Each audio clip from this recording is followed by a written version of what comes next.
Maternal inheritance of mitochondrial DNA. Mitochondrial DNA is inherited through the mother. It is not transferred through the father. Mother can pass it to all the children, but father cannot pass it to any of the children. In case of mitochondrial DNA, more than one copies of the mitochondrial DNA is transferred. The mutation rate on the mitochondrial DNA is common, and more than one types of the genome of the mitochondrial DNA is passed to the next generations through the mothers. This is the pattern of inheritance of mitochondrial DNA through the mother. If we do the comparison between the nuclear DNA and the mitochondrial DNA, in case of nuclear DNA, all the ancestors, they transfer their DNA to the individual. Here we can see that this is a cross. This cross has transferred the DNA to this individual. Then there is again cross between these two individuals, and they transfer the DNA into this individual. There is another cross between them or marriage, and they transfer the DNA to this individual. So in case of nuclear DNA, that is inherited from all the ancestors of that individual. But in case of mitochondrial DNA is transferred from the mothers. This mother has transferred the DNA to this mother or her daughter. So this mother has transferred the DNA to her daughter, and this daughter has transferred the DNA to her son.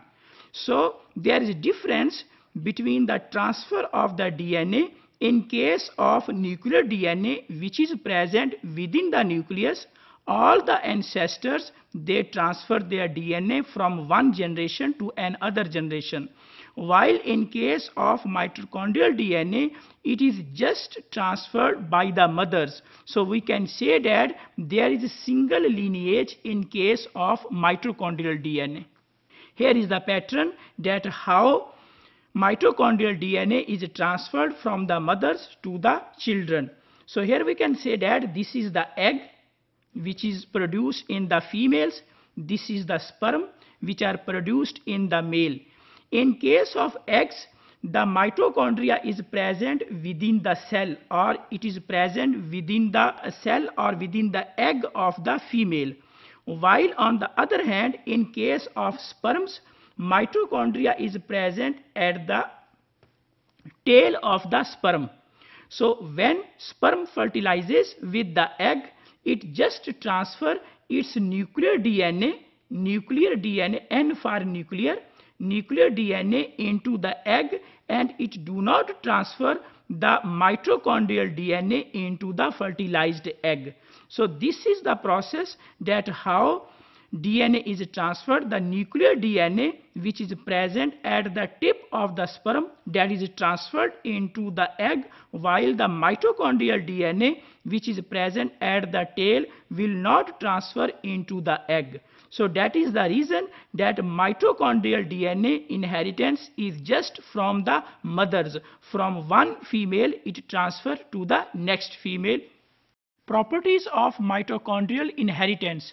There are some properties which are related to the mitochondrial inheritance. Those properties, they are heteroplasmy, which is usually seen in case of mitochondrial inheritance.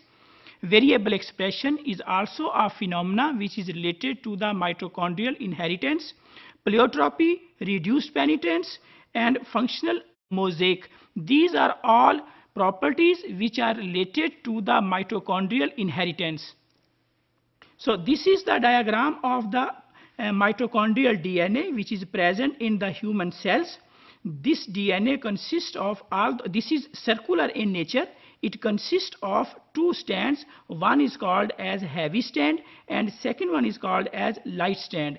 There are approximately 37 genes which are present on the mitochondrial DNA. There are many diseases which are due to the mutation in the genes which are present on the mitochondrial DNA.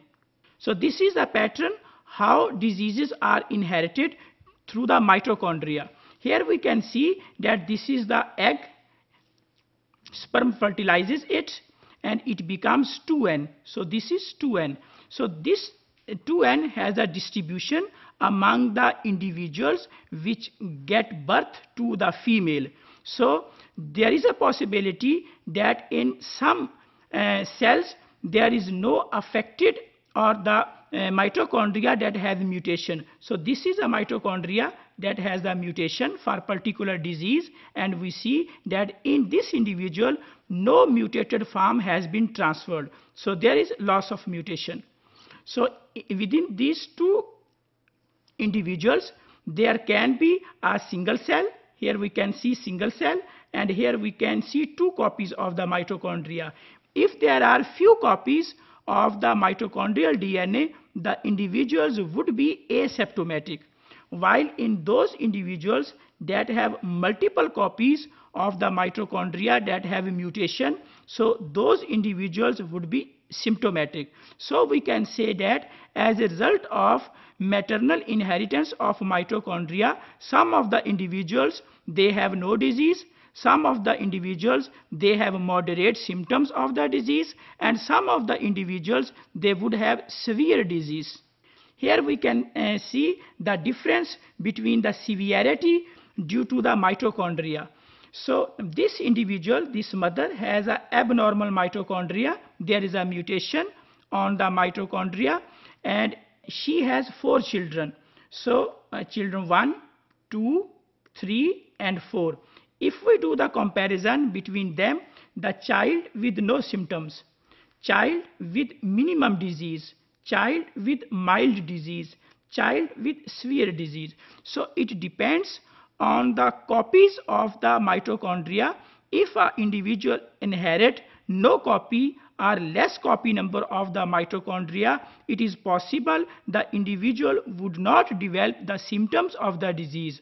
But on the other hand, if there is a child who inherit a maximum copies of the mitochondrial DNA and there is a mutation in a particular gene, that individual would have with severe disease. So we can say that in case of mitochondrial inheritance, there is a variation in the phenotype expression. Some of the most common mitochondrial diseases which have been seen in case of humans, they are myoclonic epilepsy, mitochondrial recessive ataxia, Leber-Heritage optic neuropathy, and sensory ataxia neuropathy. So these are some of the common diseases which are due to the mitochondria or the mutation in the genes which are present on the mitochondrial DNA.